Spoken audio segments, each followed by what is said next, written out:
હવે વિનંતી કરીશ પૂજ્ય શાસ્ત્રી માધવ સ્વરૂપ સ્વામીને, તો એ આવી અને આજે જ્યારે સ્વામી બાપાની જન્મ જયંતિ છે ત્યારે ખાસ વિશેષ સ્વામી બાપા વિશે જ પૂજ્ય શાસ્ત્રી માધવ સ્વરૂપ સ્વામી વાત કરશે.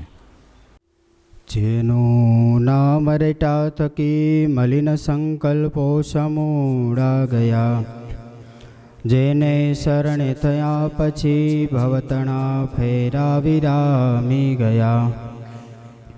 જેનું નામ દસો દિશે હરિજનો ગાયે અતિ હર્ષથી, એવા ધર્મ પ્રસાદ દાસ ગુરુને પાયે નમો પ્રીતથી. એવા દેવ પ્રસાદ દાસ ગુરુને પાયે નમો પ્રીતથી. ઈષ્ટદેવ પરમ કૃપાળુ પરમાત્મા ભગવાન શ્રી સ્વામિનારાયણ ગુરુદેવ જોગી સ્વામી મહારાજ, ગુરુવર્ય સદગુરુ શ્રી દેવપ્રસાદદાસજી સ્વામી, પૂજ્ય ભગવત સ્વામી, ભક્તિ સ્વામી, સર્વે વંદનીય બ્રહ્મનિષ્ઠ સંતો અને સર્વે સભાના યજમાનશ્રીઓ, વાલાવાલા સર્વે ભાવિક ભક્તોને ભાવથી હેતપૂર્વક જય સ્વામિનારાયણ, જય સ્વામિનારાયણ. આજે જ્યારે ગુરુદેવ જોગી સ્વામી મહારાજની 132મી જન્મજયંતિ અને 112મો સ્વામી બાપાનો દીક્ષા દિવસ છે. આપણે બધાએ આજે જે કાંઈ છીએ, સુખી છીએ, સત્સંગ મળ્યો છે, એ બધું જ જેનું કારણ મૂળ સ્વરૂપ છે એ સ્વામી બાપા કહેવાય. ભગવાન સ્વામિનારાયણ તો પૃથ્વી ઉપર પધાર્યા, ત્યાર પછી આપણને ભગવાનની ઓળખાણ કરાવીને જોડવાનું જો કોઈ કાર્ય કોઈએ કર્યું હોય તો એ કેને કર્યું કહેવાય? સ્વામી બાપાએ કર્યું કહેવાય. અને ત્યાર પછી સ્વામીએ કર્યું કહેવાય. જે નવા બધાય મુમુક્ષુઓ છે એ બધાને ગુરુ મહારાજે સત્સંગ ઓળખાયો છે. આજે જ્યારે સ્વામીની જન્મ જયંતિ છે ત્યારે સ્વામીના જ ગુણો ગાઈએ. સ્વામીના તો જેટલા ગુણો ગાઈએ એટલા ઓછા કહેવાય, કારણ કે આપણા મોક્ષનું બિરુદ સ્વામી બાપાએ લીધું છે.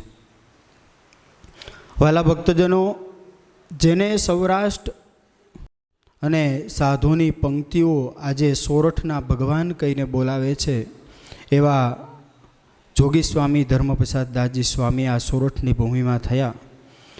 બાપભાઈએ બહુ વિસ્તારથી સ્વામી બાપાનું જીવન કીધું છે, એટલે આપણે વિસ્તારમાં નથી જવું. કોયલી ગામમાં જેમનું પ્રાગટ્ય થયું, આપણા સંપ્રદાયના મૂર્ધન્ય સંતો અને ભગવાન સ્વામિનારાયણના નંદ સંતોના પહેલી પંક્તિના સંતોની હરોળમાં જે ઊભા રહીએ એવા કૃષ્ણ વલ્લભાચાર્ય શાસ્ત્રીજી મહારાજ થયા, જેમને આલોકની સામાન્ય પદવીઓ તો અનેક હતી. એમ કહેવાય કે 2 લીટીમાં તો જેની ડિગ્રીઓ પણ સમાય નહીં એવા વિદ્વાન. અને કોઈ પણની ફાંસી થઈ હોય તો એ પણ અટકી જાય એવી આલોકની પદવીઓ પણ એને પ્રાપ્ત થયેલી. એ સિવાય ભગવાન સ્વામિનારાયણને જેમણે સર્વોપરી એને શાસ્ત્રમાં લખી દીધા, એક નહીં 62 શાસ્ત્રો લખ્યા છે, બંને હાથે લખતા હતા એવા વિદ્વાન. એમ કહેવાય સ્વામિનારાયણ સંપ્રદાયમાં એવા કોઈ વિદ્વાન નથી થયા, એવા જબરજસ્ત વિદ્વાન પુરુષ થયા. એમણે સ્વામી બાપાના શ્લોકો લખ્યા છે. 3 પંક્તિમાં અલગ અલગ લખ્યા છે. પ્રથમ 7 શ્લોકની એક સૂક્ત જ બનાવ્યું છે, બીજું 4નું છે અને ત્રીજું 3નું છે. સ્વામી બાપાનો અદ્ભુત મહિમા એમાં શાસ્ત્રીજી મહારાજે લખ્યો છે. તમને 2 શ્લોક શ્રવણ કરાવવા છે અને 2 શબ્દમાં આપણે એનો મહિમા સમજવો છે. શ્રીમદ કોયલી સંજ્ઞકે ઘૃતજનીર દિવ્ય પ્રદેશ સ્થિતે સૌરાષ્ટ્રે નવતિત્રિકે જનિદિને દેવાર્થિતે વત્સરે મકવાણા કુલતારકોત્ર યતિરાટ સર્વાત્મહૃત સ્થિત ડાહયાલાલ જીવાનામ ઘૃત વિજયતે ધર્મ પ્રસાદો મુનિ. સૌરાષ્ટ્ર પ્રાંતની અંદર એ કોયલી ગામની અંદર અક્ષરધામના સાક્ષાત મુક્તએ પ્રાગટ્ય ધારણ કર્યું. હંમેશાને માટે મોટા પુરુષ છે એનું પ્રાગટ્ય હોય, સામાન્ય માણસનો જન્મ હોય. શાસ્ત્રીજી મહારાજે ત્યાં સુધી કહ્યું કે એ તો અક્ષરધામના સાક્ષાત મુક્ત હતા અને આ લોકના સામાન્ય જીવનું કલ્યાણ કરવા માટે આ કોયલી પ્રદેશની અંદર એમણે જન્મ ધારણ કર્યો, પ્રાગટ્ય થયું. અને ત્યાર પછી આ સમગ્ર મકવાણા પરિવારનો જેમણે ઉદ્ધાર કર્યો છે એવા યતિરાજ ડાયાભાઈ લાલજીભાઈ મકવાણા, એમનું પ્રાગટ્ય થયું. આ રીતે સ્વામીનો એક શ્લોકમાં પરિચય આપ્યો. પણ પરિચયમાં કેટલું મહાત્મ્ય કહી દીધું સ્વામી બાપાનું. સામાન્ય જીવ હોય, આપણે સામાન્ય જીવમાં આવીએ, સામાન્ય જીવમાંથી સત્પુરુષ હંમેશા, જેમ એક કુંભાર હોય એ માટલાને ઘડે તો એ માટીને કહણી પોચી કરી માથે તાપલિયું મારીને એમાંથી માટલું બનાવે છે. એવા મુક્ત અક્ષરધામમાંથી અહીંયા આવ્યા પછી આપણું તો ઘડતર કરે છે, પણ આવા જે પુરુષો છે એ તો કેવળ આપને ઘડવા માટે પ્રાગટ્ય સ્વરૂપે પધારે છે. આ પૃથ્વી ઉપર આવે છે આપણા કલ્યાણને માટે આવે છે. એવા સ્વામી બાપા હતા. એ કેવળ પોતાનું આત્યંતિક કલ્યાણ માટે આવ્યા હતા એવું નથી. અને આપણે બધાએ એમના જીવનને નજીકથી જોયું છે. અમે તો દર્શન નથી કર્યા, પણ આપણે શાસ્ત્ર દ્વારા પણ જોઈએ છીએ ને કેવી સામર્થ્ય બધાનું સાંભળીએ છીએ. હવે સ્વામી એનું મહત્વ કહે છે, શાસ્ત્રીજી મહારાજ મહાત્મ્ય કહે છે. સાક્ષાત અક્ષરધામ તો વિચરતા ધર્મ પ્રસાદેનયા. શું કીધું? સાક્ષાત અક્ષરધામ તો વિચરતા, સાક્ષાત અક્ષરધામમાંથી આવી અને આ સૌરાષ્ટ્ર પ્રદેશની અંદર વિચરણ કરી રહ્યા છે. એવા કોણ? ધર્મ પ્રસાદેનયા. એવા ધર્મપ્રસાદ જોગી સ્વામી, ધર્મપ્રસાદ સ્વામી એમનું નામ છે. પણ સ્વામીએ જોગી તરીકેનું બિરુદ, હમણાં બાબાએ વાત કરી એમ, સત્સંગની સેવા અને આધ્યાત્મિક માર્ગમાં અતિ બળ હોવાથી જોગી એવું નામ કીધું હતું. ભજન ભક્તિ બધું ખૂબ કરતા. પછી કહે છે, સ્વામી શ્રીજી કૃપાપ્ત દિવ્ય સદૃશા સન્નિર્મિતા મુક્તિદા ધર્મ જ્ઞાન વૈરાગ્ય ભક્તિ શરણાગત્યષ્ટ સેવાન્વિતા શ્રદ્ધૃપ્તા સવિતા ચતુર્સ્ફલમયી તમ સદ્ગુરુ નૌમ્યહમ. સ્વામી કહે છે એવા ધર્મ પ્રસાદ જેમણે ધર્મ, જ્ઞાન, વૈરાગ્ય અને ભક્તિ આ ચારેય પુરુષાર્થની સિદ્ધિને કરનારી એવી સાક્ષાત સવિતા નામનો ગ્રંથ લખ્યો છે. જો મહાત્મ્ય સમજવું હોય ને તો નીચેથી લેવો. જેમનો ગ્રંથ લખાયેલો છે સાક્ષાત સવિતા, એનું પણ જો કોઈ પઠન વાંચન કરે તો એનેથી પણ ધર્મ, જ્ઞાન, વૈરાગ્ય, ભક્તિ જેવી સિદ્ધિને મોક્ષ, ધર્મ, અર્થ, કામ અને મોક્ષ ચારેય સિદ્ધિઓ પણ એને આટલામાંથી પ્રાપ્ત થઈ જાય છે ખાલી સાક્ષાત સવિતાનું વાંચન કરવાથી. જેના મુખેથી બોલાયેલા શબ્દનો લખાયેલો ગ્રંથ એનું જો કોઈ પઠન કરે તો એની પણ અવળી મોટી પ્રાપ્તિ થતી હોય તો એ પુરુષના શરણાગતિ સ્વીકારવાથી, એમની જે અનુવૃત્તિ છે એ પ્રમાણે રહેવાથી, એમનો રાજીપો પ્રાપ્ત કરવાથી ક્યાં સુધી પહોંચી શકાય એનો વિચાર કરવાનો છે.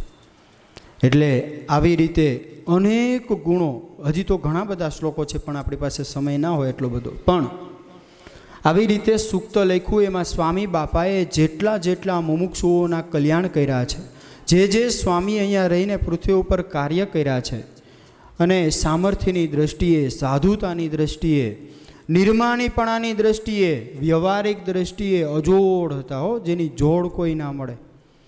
અને વચનસિદ્ધ પુરુષોની દ્રષ્ટિએ જોવા જાઓ તો એક ફેરી એક શબ્દ બોલાઈ ગયો કે આમ જ થાય એટલે એમ જ થાય. એ સિવાય પણ શાસ્ત્રીજી મહારાજ કહે છે કે જે ભૂત ભવિષ્યનું પણ જાણતા હતા, અગાઉ પાછળ શું થવાનું છે એ પણ સ્વામી જાણતા હતા અને અગાઉ કહી દેતા હતા. ઈવનગરના કલા બાપા હતા, એમનો પ્રસંગ આપણે જાણીએ છીએ. સ્વામી બાપાએ અગાઉ કહી દીધું હતું. વાંથી લઈ ગયા એ પહેલાં સ્વામીની જોડીઓ માંડી હતી ટીંગાવા તો આ શું છે?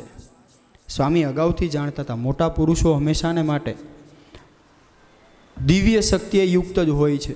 અને સ્વામી બાપાના જીવનમાં જેમ નંદ સંતોએ સામર્થ્ય બતાવ્યું, બધું જ મહારાજ થકી થાય છે, એ બધુંય જાણીએ છીએ. પણ પુરુષનું મહત્ત્વ છે એ તો છે જ. ભગવાનની ઈચ્છાથી, ભગવાનની શક્તિથી જ થાય છે. પણ સ્થિતિ એ ભગવાન જે પાત્ર હોય એને આપે. એટલે એવું પાત્ર આપણને મળ્યું છે. એવા સમર્થ નંદ સંતોની ભક્તિના સાક્ષાત ભગવાન સ્વરૂપે આપણી વચ્ચે પધાર્યા અને આપણા બધાનું કલ્યાણ કરવા માટે આવ્યા. અને એ માત્ર આવ્યા ને ગયા એમ નહીં, શાસ્ત્રીજી મહારાજે બીજો શ્લોક સ્વામીનો લખ્યો છે.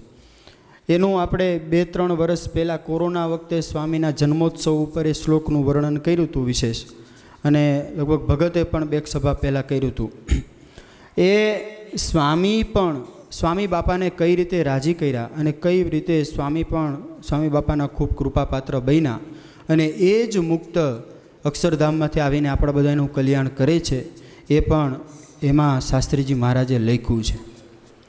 એટલે વાલા ભક્તજનો, જેમ ગુરુ મહારાજના અનેક ગુણો હતા, જેના ગુણ ગાતા પાર ન આવે, એવા ગુણોએ યુક્ત સ્વામી બાપા એમાંથી જેટલા કૃપા કરી, તમે બધાઈને પણ પ્રાર્થના કરીએ કે સાધુતાની દૃષ્ટિએ પણ સ્વામી બાપાના ગુણો અમારા બધાય સંતોમાં આવે એવી સ્વામી બાપાને અને ગુરુ મહારાજને અને તમને બધાયના ચરણોમાં પ્રાર્થના કરી વિરમું છું. અસ્તુ. જય સ્વામિનારાયણ.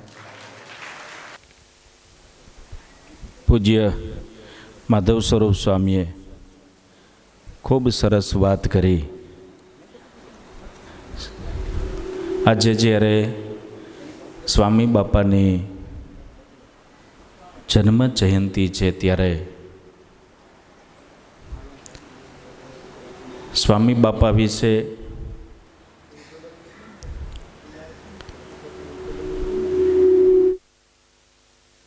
જેને સંપ્રદાયના પ્રકાંડ પંડિત કહી શકાય, કેવા પંડિત!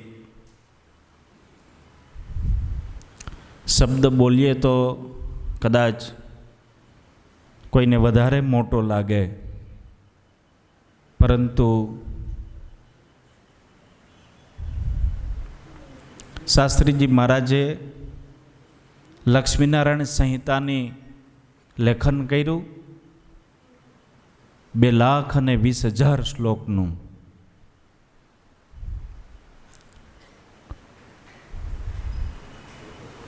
બે હાથે રાઇટિંગ કરતા. કોણ કોની કિંમત કરી શકે? તો કે હીરાની કિંમત ઝવેરીથી થાય, બીજાથી ના થાય. એમ શાસ્ત્રીજી મહારાજે એવું આપણે ગુરુ મુખેથી સાંભળેલું છે. જીવંત પર્યંત જૂનાગઢ મંદિરની એક ઓરડીમાં રહી સ્વામિનારાયણ ભગવાન શું છે ને કોણ છે કોઈની ઓકાત નથી કે શાસ્ત્રીજી મહારાજનો શબ્દ બહારના કોઈ ખોટો પાડી શકે. કારણ કે આજે પણ સંસ્કૃત યુનિવર્સિટીની અંદર એમના લખેલા શાસ્ત્રો છે એ માન્ય કરવામાં આવેલા છે.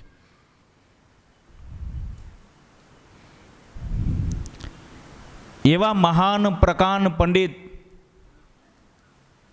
એમને આપણા સ્વામી બાપા વિશે સંસ્કૃતના 14 શ્લોક લખીને મોકલેલા છે.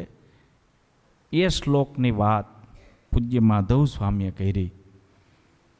એમાંથી 2 શ્લોક છે એ સ્પેશિયલ આપણા હયાત ગુરુ મહારાજના 2 શ્લોક બનાવેલા છે, અને 12 શ્લોક છે એ સ્વામી બાપા વિશે બનાવેલા છે. કદાચ સત્સંગ સમાજને આ વાતની ખબર નહીં હોય, મને પણ નહોતી, હમણાં પડી. એ મારા સંકેત ભગતે શ્લોકનું વિવરણ કર્યું. મેં તો કેટલા શ્લોક છે? તો કે 14 છે. આપણે એવું માનતા હતા કે 4 શ્લોક છે, પરંતુ એવા 14 શ્લોક બનાવીને મોકલેલા. એમાં 2 શ્લોક સ્પેશિયલ આપણા ગુરુવર્ય પૂજ્ય ગુરુજીના નામના બનાવેલા છે. પણ એક એક શબ્દનો અર્થ કરીએ તો આપને ખબર પડે કે શાસ્ત્રીજી મહારાજે શું કીધેલું છે. કે જે સ્વતંત્ર થકા, સ્વામી ઘણી વખત વાત કરે કે જેને સાંખ સિદ્ધ કરી હોય અને જે વચનામૃતના પારને પામેલ હોય, આ 2 મહાપુરુષ છે એ સ્વતંત્ર થકા ભગવાનના ધામમાં જઈ શકે.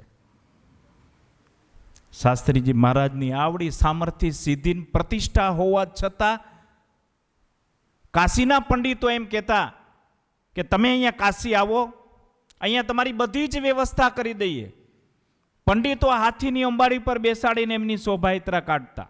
આવી જેની જાહો જલાલી, પણ એવું કહેતા કે મોક્ષ ભગવાન સ્વામિનારાયણને ત્યાં છે, અને એટલા માટે હું જુનાગઢ મંદિરની એક રૂમમાં બેસીને ત્યાં બેઠો છું. જ્યારે ધામમાં જવાનું હતું ત્યારે આગલે દિવસે કીધું, આગલે દિવસે જ સાંજે ગૌછાણ મગાવી જમીન નીચે ભોંય ત્યાં ગૌશાણથી લીપાવી દીધી. શાંતિભાઈ કલોલા જુનાગઢના હરિભગત કાંઈ માટે શાસ્ત્રી મહારાજનું ધોતિયું ધોવા માટે જતા. મેં આ વાત શાંતિભાઈ પાસે જ સાંભળેલી છે. શાંતિભાઈને શાસ્ત્રી મહારાજે એવું કીધું કે શાંતિલાલ, સવારે એક સૂરજ ઉગશે ને એક સૂરજ આથમશે. કોની ઓકાત છે આ શબ્દ બોલી શકે? પણ એમના પાસે કોઈ હરિભગત સમાગમ કરવા આવે ત્યારે એવું કહે, સમાગમ કરવા આવ્યા છો, મોક્ષ કરવો છે, પીપલાણા જોગી સ્વામી પાસે જાઓ, પીપલાણા જોગી સ્વામી પાસે જાઓ.